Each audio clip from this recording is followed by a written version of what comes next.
What's going on, guys? My name is PJ, and today I'm going to talk about a topic that is very important and near and dear to my heart personally. And it took me a long time to really understand the importance of this topic. It's been something that's been on my heart to share. I just didn't really know exactly how to go about doing that. It's a big topic, so in order to unpack it, I really wanted to get my thoughts more clear before I make this video and shoot this video. So the topic I wanted to talk to you about today, as the title of the video suggested, is to how to find your light. What does that mean? It sounds super esoteric, super woo-woo, but what does that really mean in practical terms, in a way that would impact your day-to-day life? So I'll kind of give a brief intro as to how I came to think about that, learn about that, and how I started being able to apply it in my own life. So about 4 or 5 years ago, I really became fascinated about spirituality, enlightenment, spiritual evolution, and things like that. And in spiritual topics and spiritual circles, they really talk about you are an aspect of the divine. You are a spirit having a physical experience. You are a divine being having a human form, having a human experience. You are God incarnate having a human spiritual experience. Basically, it's like you are a being of light and you are in this human form. In order for you to grow and learn and remember who you really are, which is that being of light. So you came from light, which is divinity, and then you incarnated as a human being, but you're working your way back to the full remembrance of where you came from.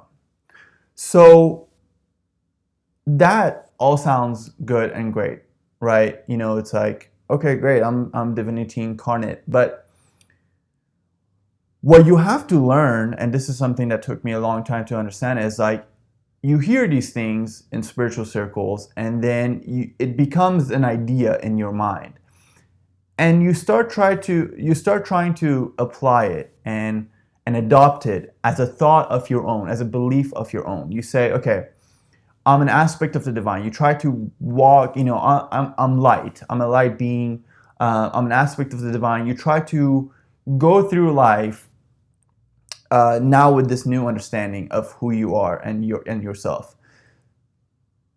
But this was something that you just read or learned or had somebody say to you.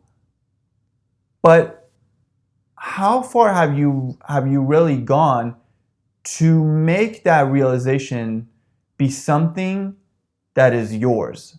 An understanding that you got to yourself, not just something you read, not just something you learned about, but something that you experience and you were taken into that realization of your own accord, not an idea that you just adopted because you heard it. What happens is, for a lot of people in their spiritual path, as it did for me, is that you learn that and then you try to think about that and go about your life knowing that you're a spiritual being having a human experience, you're a divine light having a human form, but it hasn't become real in your experience. And this is why, and this is also why I wanted to make this video. The reason is that we are prematurely jumping into a conclusion that we haven't yet taken the steps to learn, right? So it's almost like a prophet comes and tells you what's at the end of the tunnel, which is light. But then you go about your life thinking as if you are at the end of the tunnel already, but you have to walk through this tunnel of darkness before you can step into that light, and that light becomes an actual experience in your own life. So it's one thing. So let's say you're in a car and you're in a tunnel and this tunnel is wrapping around and you don't really see the end of it, but you know you're in this tunnel. Somebody comes up to you, and this is like a divine being, this is a prophet, this is somebody who's enlightened, and they have written in a book, they have said in a lecture, they have described this in some shape or form, that at the end of this tunnel that you're in is light.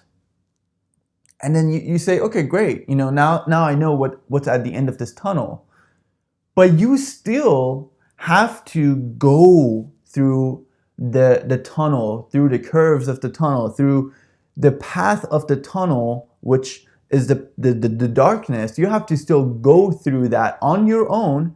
That being can't make you, they're not going to lift you up and take you. You have to walk within that darkness, through that dark tunnel, and then reap the beautiful reward of reaching what's at the end of that tunnel.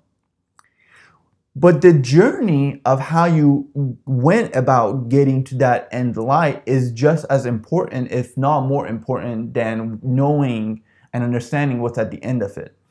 Because if you subscribe to the belief that you are divinity incarnate, and divinity, God, wanted to have this human experience and learn what the human experience, that all the different parts of it, what it wanted to have all those experiences. It didn't want to just jump into being back in the source, being back in divinity, being back in the light. It wanted to go through the darkness and have, of its own conscious accord, have that journey of coming back to the light, getting through the darkness and getting back to the light. So that experience is what the human experience is for. We're not, I think some people call this spiritual bypassing, where you just jump to, okay, I'm love and light, I'm love and light, I'm love and light.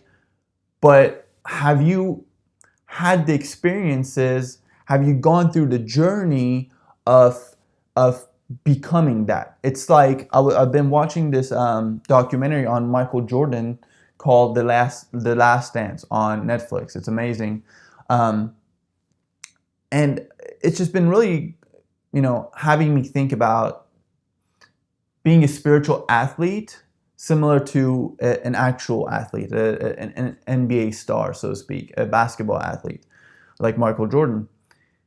If someone came to Michael Jordan and said, hey, at the end of, you're going to be the biggest basketball player.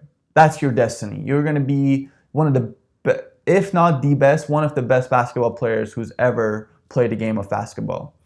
If somebody came to him and said that, which I'm sure a lot of people actually did, then he couldn't just sit there and be like, okay, I'm gonna, that's it. I'm the best basketball player ever. I'm the best basketball player ever.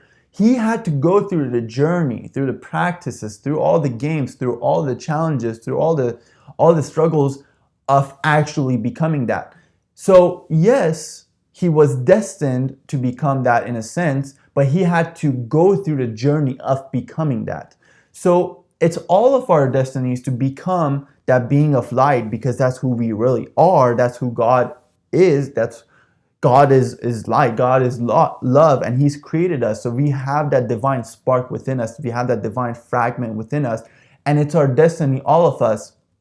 If not in this lifetime, the journeys that take place after this life, we are destined to find that light. It's similar to somebody telling Michael Jordan, you're going to be the best basketball player. So it's destined that he's going to become that. It's destined that we're going to become that being of light, that we're going to experience that divinity, that sense of being of light and of love. We're destined to experience that because that's who we are. The same way he was who he was. He was the best basketball player. He had that potential. He had that spark, but he had to cultivate it. It's literally the same thing with being spiritual athletes. Like, we all have that divine spark, but we have to cultivate it. And the way we cultivate it is through shadow work. Shadow work is akin to practice for a basketball player. Shadow work is what we do as spiritual beings in order to come to the light. In order to get stronger as an athlete, as a weightlifter, let's say, you have to face resistance. You can't just become a bodybuilder. You can't just become strong without resistance. What weights provide, what the gym provides is different forms of resistance. So you're pushing against something. You're pushing against a resistance. That resistance, that thing that's pushing you back, is what's giving you, and pushing against that is what's giving you strength. It's what's making you stronger. So being in the spiritual gym, that is the human experience of living. It's literally a spiritual gym. We're constantly given, just like we would be in a gym, different opportunities for strengthening our spiritual muscles, coming into more and more fuller realizations of who we really are as God created us, and realizing ourselves and knowing ourselves as that divine being of light, as that child of God, made in the image and likeness of God. We have to go through the gym and do the practices to get to that realization, not just read it in a book, not just see it in a video, not just, learn about it, but actually do what it takes to become that. Just like, Gary Vee always says, like, you can read all day about doing push-ups, but ultimately you have to actually go and do the push-ups, right? In order to get the results of the push-ups. So it's kind of the same thing. And shadow work is that aspect of the spirituality that most spiritual seekers, including myself, seem to want to skip, seem to want to avoid. It would be like a basketball player wanting to skip the practice and just be the best basketball player ever, like Michael Jordan. But it's the practice. It's a resistance that actually turns us, chisels us, and turns us into that being, that thing that's our destiny to become. So what is shadow work? I know I've said that it's like the practice of a spiritual seeker. The spiritual seeker looks into and goes within the shadow in order to get to the light, the same way the basketball player, would go to the gym and go through the grueling practice sessions to become the best basketball player that he can possibly be. And for us, what shadow work is, a lot of spiritual seekers learn about, we are divine beings of love and light, and then they just skip to that. The shadow work is, okay, you now know what's at the end of this tunnel. You now know what's our destination. What is getting in the way of us actually knowing ourselves and having that experience of being that being of love and light, feeling ourselves, knowing ourselves as that? And what's getting in the way is what in spirituality we call the shadow. The shadow, in a sense, is all the aspects of ourselves that we have been hesitant to shine the light of our consciousness on. What does that mean? Sounds really woo-woo and spiritual, that phrase I just said. But what it really means is, so let's say you want to be spiritual. You want to, to you, it's important that you spiritually evolve. Then you learn that the end of the destination is love and light, and then you skip to that.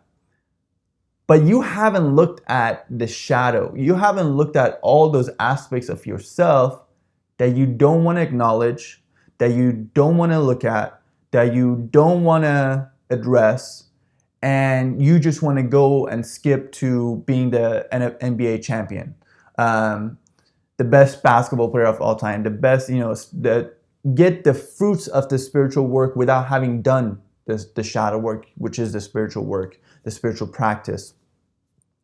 So let's say you are kind of very selfish, okay? You are very selfish. Let's say you're addicted to pornography. Let's say you have a tendency to lose your temper. You have a tendency to be cynical or very perfectionistic and impose that on other people and nobody's ever good enough in your eyes. Let's say you have all those things, right? At the same time, you've picked up a spiritual book and you've learned and realized that you are a divine spiritual, you're a divine creation, you're a spiritual being, you are a being of love and light. So all those things that I just said are still true about you. The selfishness, the pornography addiction, the cynical attitude, all those things are still there. But now you've jumped into, oh, I'm just love and light. I'm just love and light. Oh, bless you, sister. Bless you, brother. Like, I'm just love and light. Which this happens to a lot of spiritual seekers. I'm actually not trying to make fun of people. I'm just literally saying what's actually happening because it's happened to me and it happens all the time. And I mean, it's happening at mass scale right now in society in America, but it happens when we become holier than thou without having faced our own shadow. Jordan Peterson says, and one of my friends pointed out to me, shout out to Kyle if you're watching this, he pointed out to me this saying by Jordan Peterson. And what he says about regarding shadow work is, next time you watch a movie and there's a hero, there's a villain, try to identify with the villain. Because a lot of times we watch the movie and we think ourselves as the hero in the movie. We're like, yeah, I'm amazing. I'm the hero. All the good things about the hero are true about me. And then you see the villain and you're like, oh, how could anyone ever be like that person? I can never be that. I can never be that bad or whatever. But try to identify with that and try to see within yourself those parts of yourself that could very much be like that villain. In a sense, what you're doing, you're shining the light of consciousness, your consciousness, awareness, you're shining that light of awareness to those aspects within yourself that could be that nasty, that evil, that horrendous. So, in a sense, shadow work is like grabbing a flashlight and you're in a dark room and let's say there is a big, beautiful golden statue right in the corner of that room. You want to shine the light on that beautiful part. Meanwhile, behind you, there is like rat infested, cockroach crawling, like nastiness behind you. But you want to just focus on that beautiful part, that beautiful thing in the room. In this metaphor, in this example, that beautiful thing is like your spirit, your love and light aspect. Meanwhile, there's all that garbage over there that's making the room just smell awful and just be dirty, but you're not focusing on that. You're just focusing. You're not focusing on that. You're just focusing on the golden object, on the beautiful object.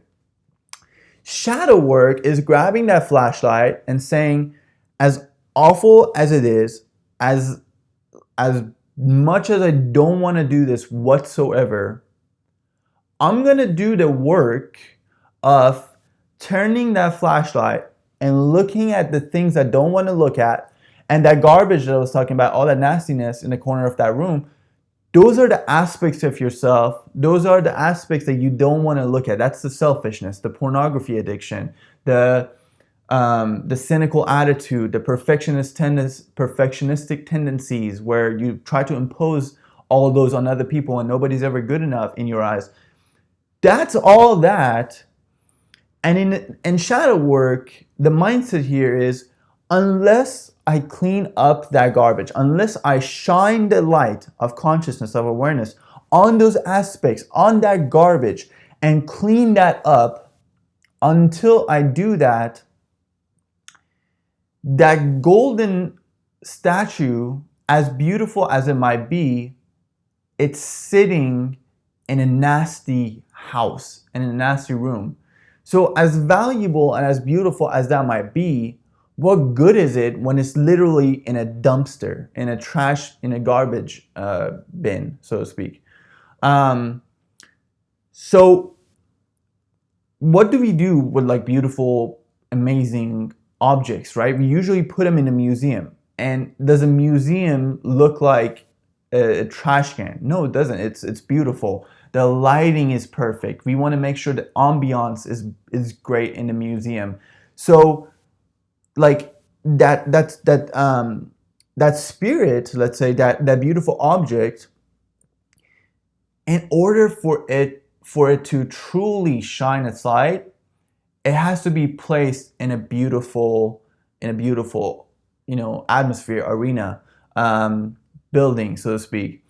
And if we say that our entire being, is consisting of our spirit, of our mind, and of our body. So let's say we are a three-part being. You have the body, the physical body. You can call that a temple of God. Then we have the mind, which is the mechanism of interacting with the world. Like the spirit uses the mind to interact with the world in a sense.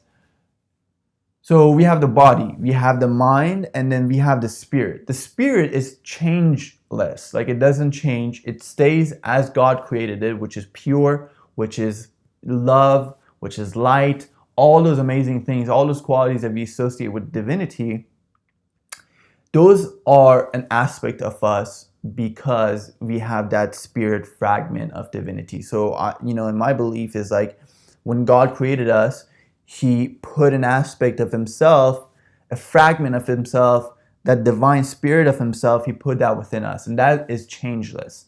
So with spiritual work, what we want to do is we want to clear up all the junk that is getting in the way of us experiencing ourselves as that being of love and light that God has created us as.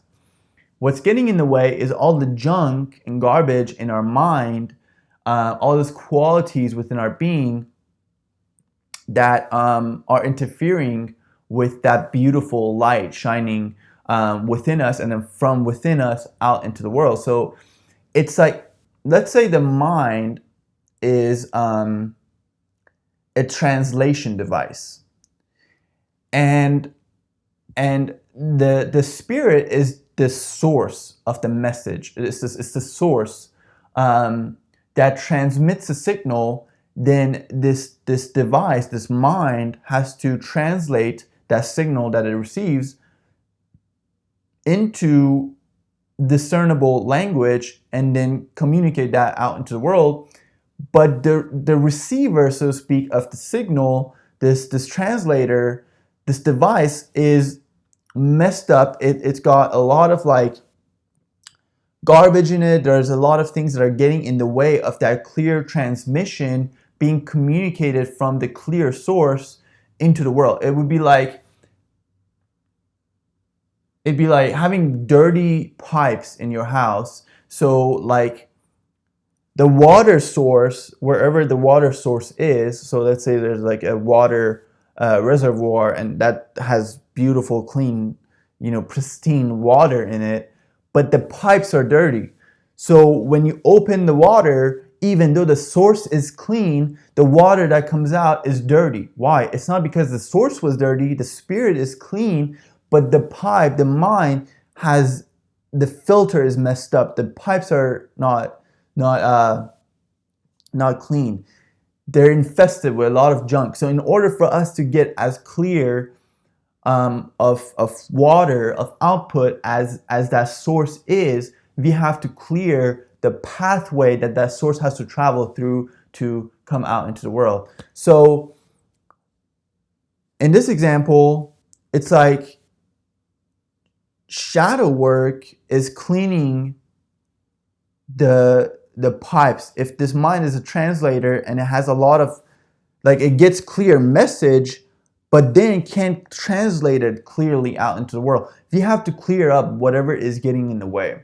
What is it getting in the way are all those aspects of our ego that we haven't desired to acknowledge, like that selfishness, like those issues that are getting in the way of that divine light shining clearly out into the world. So it's like a lot of spiritual seekers, we jump into the part of the story, the end of the tunnel, where we are already that divine being of love and light.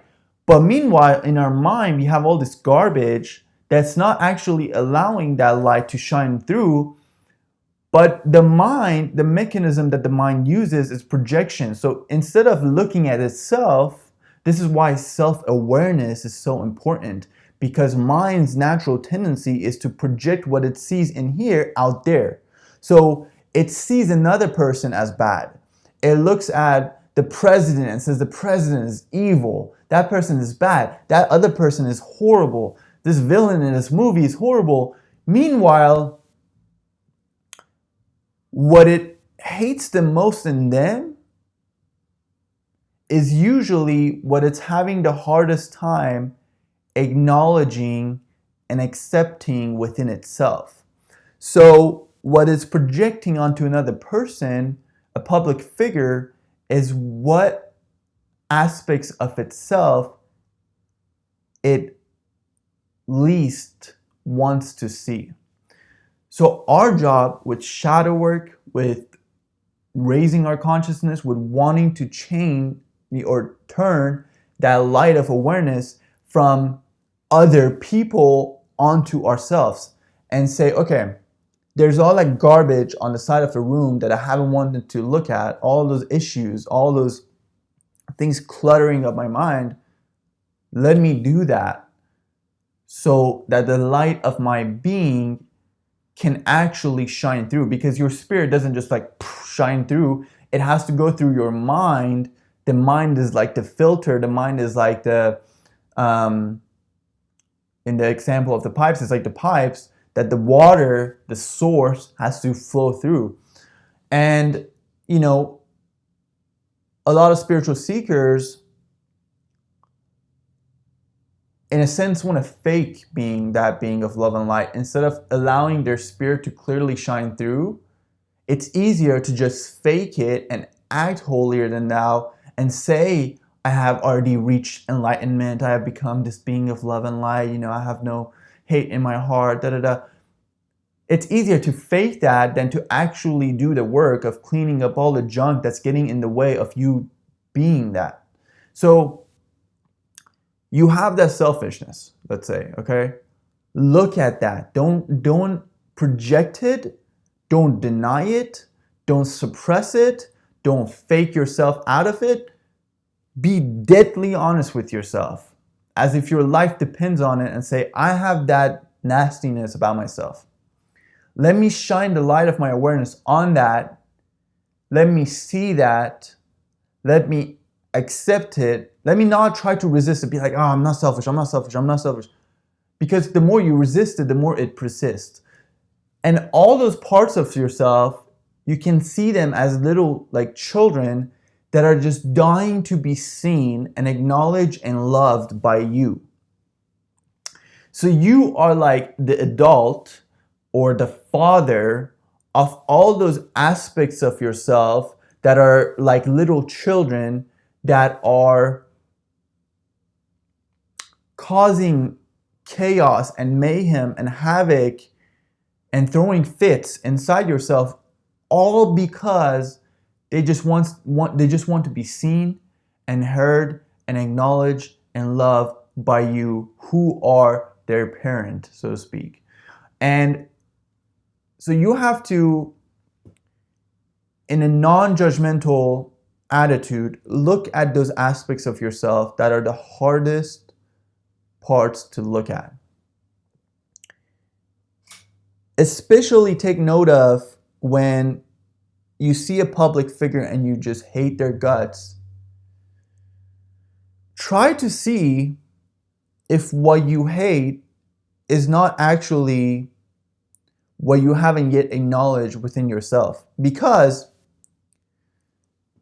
people who have done the shadow work, who have looked at the garbage, and who have acknowledged and accepted those parts of themselves and gave those parts of themselves love and acceptance that those parts are so dying to receive, The people who have done that, when they see someone in the public arena that they may not agree with the actions of that person may in fact be very vicious and evil and have horrible intentions and literally out of consciously choose to do harm and evil and awful things to other people.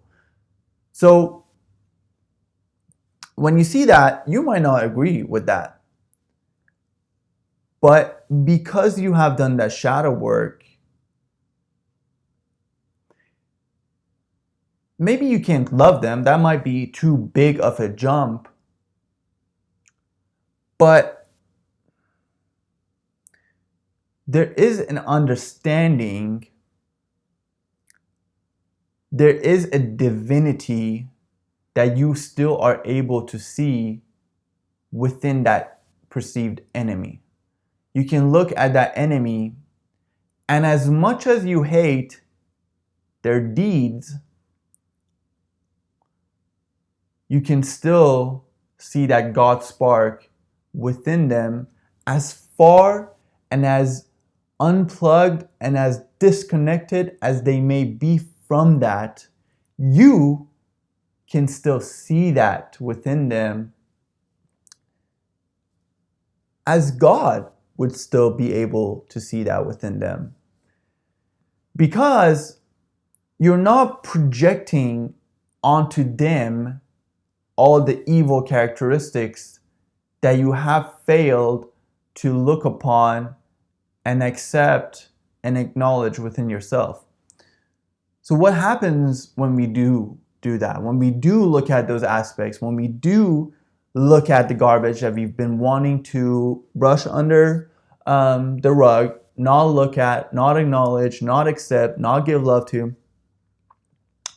When we do that, and trust me that if you've been, like I was, a person who was faking, in a sense, being love and light, being spiritual, and prematurely jumping into that part of the story without having gone through the junk, really, the swamp. Like, you have to go through that to get to that part of the story. So it's like you're prematurely having you desire to jump into that part of the story already. If you're someone who, like me at one point, prematurely jumped to enlightenment, prematurely jumped to the end of the journey, to the light at the end of the tunnel, without having gone through the shit, really, without having gone through the swamp, without having gone through the darkness, without having looked at the shadow, if you just jump to that without having done all that, life, if your true intention is to evolve in this life, is to grow, is to spiritually mature yourself, spiritually grow, is to really become the highest expression of yourself, if that's your true intention in your heart, life wants to give you the circumstances that will be best for that to happen. So life, as much as it might be hard for us to perceive its goodness in those times, will make you hit rock bottom in one way or another. It might be that somebody betrays you and you just can't even believe what happened, or other things happen. I don't know, you lose your job, something, COVID happens, pandemic, and something happens, and all of a sudden you are now faced with these parts of yourself. Because when you do hit rock bottom, it's like the rock bottom is like the trash can of your psyche. Rock bottom is when you are now faced. It's like when you look around you, you now see all the things that you were trying to brush under the rug. It's like they're all there. It's almost like you've been wanting to put yourself prematurely on this pedestal, like I'm higher than that, I'm holier than thou, like I'm above all that. And then life knocks you down to that pit where you've been putting all those things. It's almost like you've been dropping all those things down there and not going down there to see what's going on. It's like that's the basement. Life has a way of taking you down to the basement and say, hey, as much of a beautiful house up here as you may have created for yourself, in the basement, there's a lot of nastiness and garbage. And if you look at your house as a whole structure that includes the basement, includes the beautiful, actual level of the house, then you have to look at what's down there in order for the whole thing to be beautiful, to be love and light, so to speak.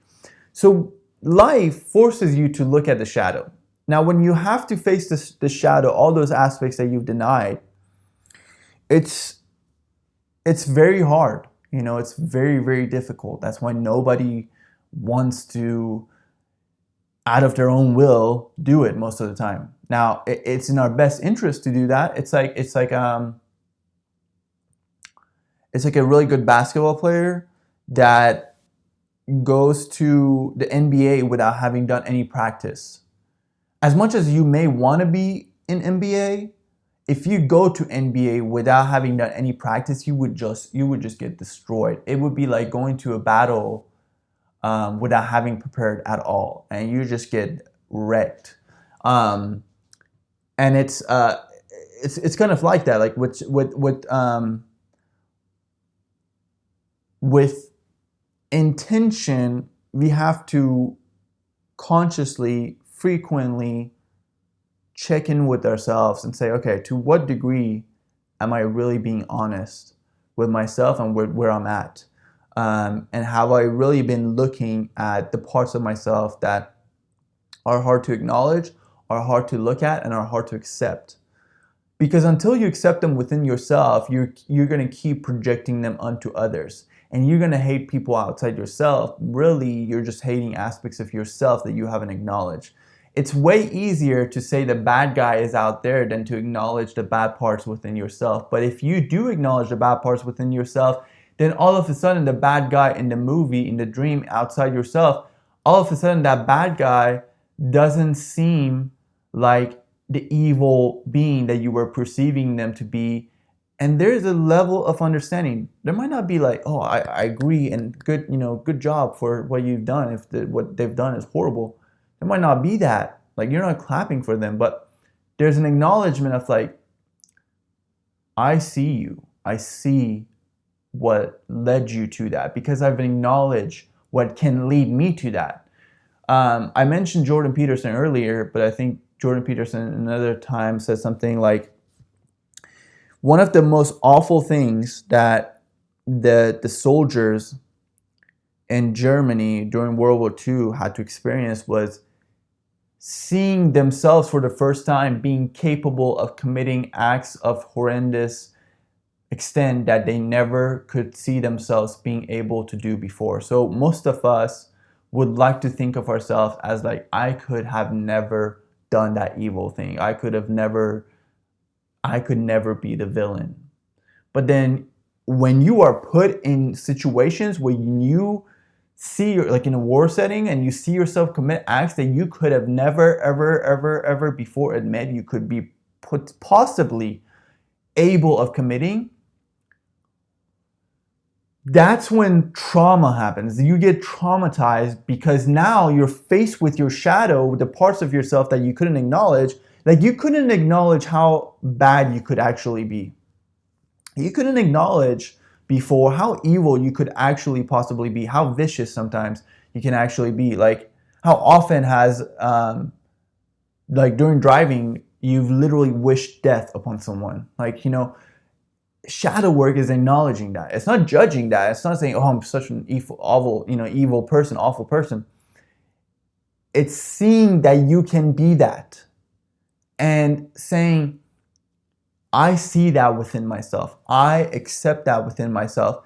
And accepting it takes that part of yourself away from the steering wheel. Like, you now see that fear is there, that thing is there, but you don't let it come and run the show, because until you acknowledge it, a lot of times these things subliminally pull our strings. The parts of ourselves that we haven't acknowledged and accepted and received with love, those parts in order to be seen, they will try to manipulate us to in subliminal ways to do things, and they run the show in the shadows, from the shadows. It's like they're pulling the strings, and you think you're in control, but all those parts of yourself that you haven't acknowledged yet are the parts that are running the show. So when you do this shadow work, you're, like I said, it's like practicing for that basketball player. It's like before you go to NBA and you're faced with like the best of the best of the best, you've done the practice so you can stand your own. You can survive. And so it's a lot better to consciously choose to do that shadow work before life forces us to do that, because it will, if your intention is to grow.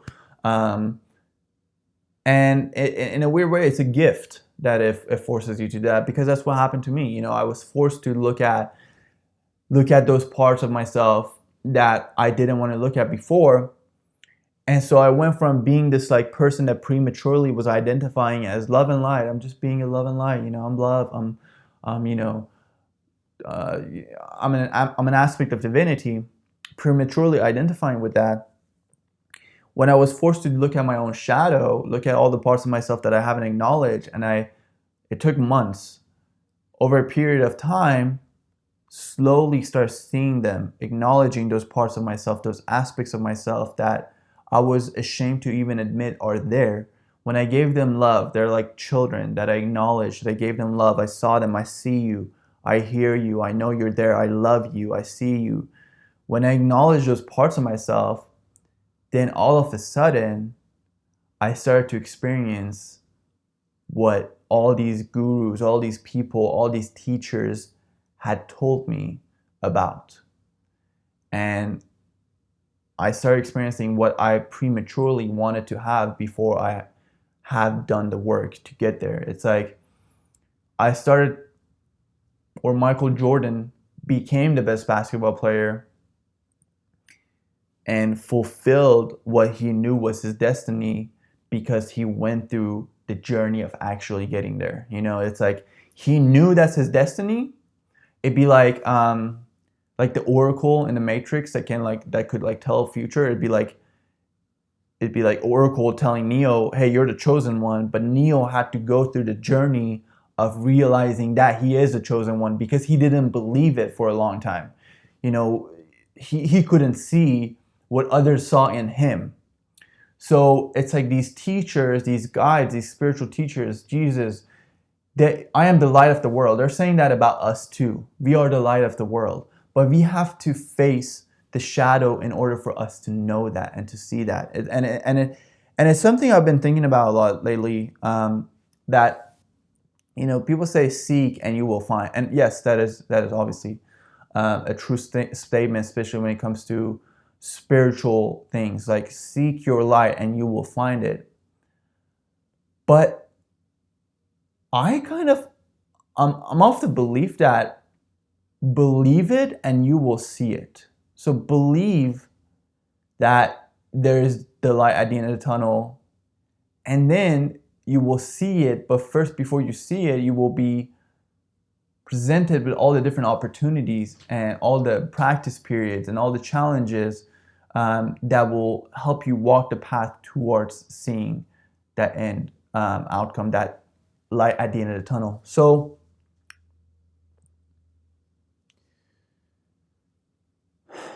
shadow work, in a nutshell, is looking at all the parts of ourselves that we don't want to look at.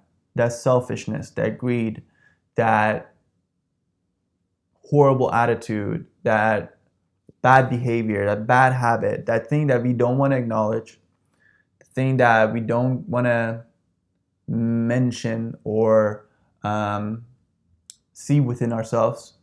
That's why therapy has been so helpful for so many people, because therapy gives a lot of people an opportunity where for the first time they can now express what they've been feeling and bring that out to light so that they can now see it. It's like, oh, I do have that thing within me. And ultimately, when you see and give love to those parts of yourself that you didn't want to acknowledge, and it's not like you're trying to eradicate them, what happens is when you love them, when you accept them, when you say, I see you, I hear you, I love you, when you do that, it's not like you eradicate those parts of yourself. You know they're there. You know they're there. That's why when you see them in society, you're not like pointing the finger like, oh, they're evil, but I'm so good. They're evil, I'm good. They're evil, I'm good. No, you know just how capable of that same evil you are yourself. That's why you don't judge them like that anymore. You know, you're like, yeah, I can see how I could be like that. Instead of saying they're evil, you're like, I'm capable of evil myself. But you're not eradicating that evil. You know that's there. But because you've acknowledged it, you've taken its manipulation tactics of running you secretly behind the show, pulling your strings. Um, you now see it, you acknowledge it, and you allow your conscious self to run the show. You're not on, it's like, as long as you're unaware that there is something pulling the strings behind the scene and running the show behind the scenes, as long as you're unaware of that, as long as you're unaware that there's an enemy, the enemy's got you, so to speak. As long as you don't believe that there's something behind the scenes running the show, that thing is winning over you. But the moment you acknowledge it and you see it, and you see what all along it wanted, it literally just wanted you to love it and see it and acknowledge it. The moment you do that, it's already got what it wanted in the first place. That's why it's not going to be acting out anymore. And then from then, you will be feeling actually lighter. You will feel more luminous and free and sovereign and empowered, and all those things that you prematurely wanted to have through studying spirituality, wanting to become more spiritual, meditating, all those things that you wanted to have and you prematurely wanted to get there, you start actually experiencing them when you acknowledge the crap, the shit, really. When you acknowledge the shit, you will slowly but surely begin to see and know the light that is within you, that all the teachers of all the times, all the generations have told us about. You are the light of the world. You are the light of the world. I am the light of the world. You are the light of the world. They've pointed us to it. They've told us about it. But when we do the shadow work, when we go through that darkness, we begin to know and see the light, and we step into that. So I hope this helps. This is a difficult topic sometimes to explain. Sometimes you just have to go through it. It's like, the reason Alcoholics Anonymous has been so powerful, from what I've heard, is that nobody there is someone who's never been an alcoholic, who's never gone through that darkness, and is trying to lecture alcoholics about how to overcome alcoholism. Like, no, like, all the people there have gone through the same darkness. So there's mutual understanding and mutual compassion. And when we do that shadow work, it's like that. It's like we've all been alcoholics. We've all been and are humans. And we acknowledge and have acknowledged the parts of ourselves that are very human. That selfishness, that greed, those addictions, those bad behaviors, we've acknowledged those within ourselves. So if we have more compassion for other people, we see them more and not vilify them and make ourselves holier than them without having really walked in those shoes. Like, with shadow work, we take ourselves to, we walk within those shoes. We take ourselves through those journeys. And we acknowledge within ourselves what before we were projecting onto other people. So it's a hard topic to explain, but when you've gone through it, the same way like with alcoholics who have gone through alcoholism and they understand other alcoholics, when you've gone through shadow work and when you do shadow work, you'll understand it. It's like, how can you explain swimming to someone who's never been in the pool? How can you explain um, what running feels like to someone who's never ran. And so you can do your best to explain something and what it feels like and how it is. You know, when you run, you feel the wind in your face and like it feels like this and you sweat, da da da. You can explain that all day. Somebody could explain to me as best as they can what it would feel like to be a cat, let's say. But until I'm actually running, I'm actually a cat, I'm not going to ever actually fully know that. So until you do the shadow work, you're not going to really, it might be kind of vague what I talked about. But if you commit yourself to facing and looking at the parts of yourself that you've been hesitant to look at, yes, it will suck for a little while, but over time you will become more free, you will become more whole, you will feel more light, and you will be more at ease within yourself. And then your life will somewhat be decluttered, because before that, there were enemies all around you. You were all the time perceiving bad, bad, evil, evil. That person's bad, that person's bad. Now you see people for the journey that they're in. So you have less judgment because you know how it feels. And until you know and see the truth about you, you will never know and see the truth about someone else. That is probably the most accurate statement that I've ever made, because until we're willing to be absolutely 100% honest with ourselves, we will never be able to be honest with the world and to honestly see the true colors of other people. So the person, before we do shadow work, the person that might have seemed like the same when we do shadow work, we start to see them in a different light, in their true colors. And the person who seemed like the evil person in our story, in our hologram, in our life, that we were projecting all those things to, the moment we acknowledge those things within ourselves, the moment we see the shadow within ourselves, the moment we do that, then that person that we were vilifying before all of a sudden starts looking like the saint. So our discernment and our ability to tell truth from falsehood, our ability to see good from evil, the ability to see the true sheep or the wolf that's within sheep's clothing, our ability to be able to discern those will go through the roof, and it will skyrocket when we do shadow work. And I myself was super incapable of telling the true colors of people in the past, and was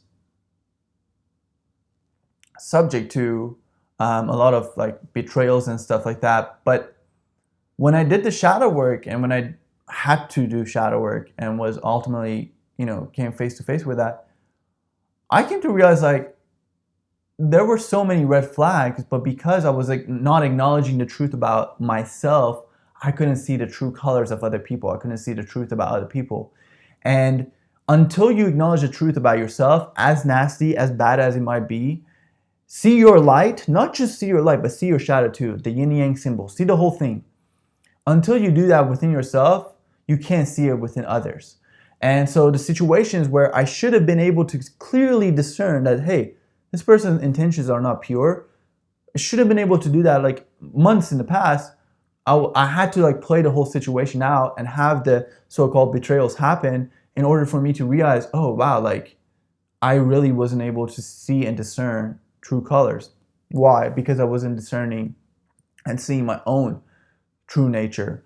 But when you do, your discernment will go through the roof. And right now, at this moment in time, in 2020, if you don't and can't discern, you will be eaten up alive by beings and things that don't want you to know their true nature. Because as long as you see saint where you should see a devil, as long as when you see a sheep, when you should be seeing the wolf that's hiding and disguising itself within that wolf's clothing, that wolf is going to be able to suck your energy and manipulate you because you haven't looked at your own true colors, so you can't see the other person's true colors. So the benefits of shadow work immensely outweigh the suck that you will feel when you do it, but it will be tremendously helpful and impactful and life-giving when you go through it. So I hope that this video inspires you to take on shadow work. In order to really learn how to do it, I really recommend a course by my girlfriend. I'll link it down below. She has made a free course about shadow work. It's called Emotional Alchemy, and I will link it, like I said, in the description box here. Check it out. It's phenomenal. I've done it myself. And if you want to see more videos about topics related to spirituality, about the Enneagram, shadow work, Jesus, who is my personal spiritual teacher, if you want to see more videos like that, please subscribe. And if you enjoyed this video, please like it. And yeah, and tell me if you've had to do shadow work, if you've been forced by life to do shadow work. Especially, I feel like COVID starting in March helped a lot of us face a lot of things that maybe we didn't really want to look at before. We had to really get honest with ourselves and get honest with our lives and our world because we were forced to. So a lot of us, let me know if you've been forced to do shadow work at some point in your life. If you're going through it right now, a lot of people are going through that shadow period, that dark night of the soul that is symbolizing of the shadow period of going through that tunnel. Or if you've never done it and you're interested to doing it, starting now, let me know that too in the description box. I would love to know where you're at in your journey. And again, my name is PJ. I hope that you enjoyed this video. Thank you for spending your time with me. I hope to see you soon. Bye.